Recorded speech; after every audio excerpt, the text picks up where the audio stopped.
Hey, honor students, I'm Brooke Conaway and I teach one of the GC1Y classes with the honors program.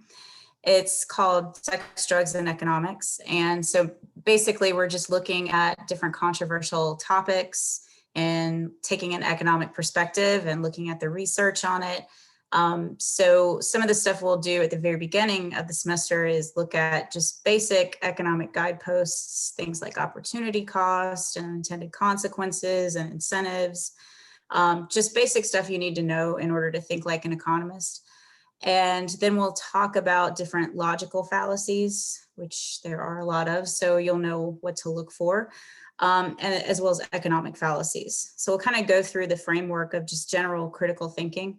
And then, talk about things like minimum wage and rent control, which is stuff you're probably used to hearing about in economics. But also we'll talk about, the basic supply and demand model and then apply it to things like the market for illegal kidney sales or the market for sex work or the market for illegal drugs, for alcohol during alcohol prohibition. So we'll talk about, the sale of black market goods.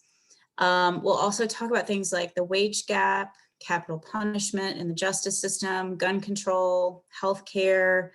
We'll talk about things like the soda tax and pollution and environmental issues and recycling, which doesn't seem like it would be controversial, but you'd be kind of surprised when you look at the research. So we'll talk about alternative energy subsidies, things like monopoly power, property rights issues, public schools, and social security, immigration, some of the macroeconomic topics.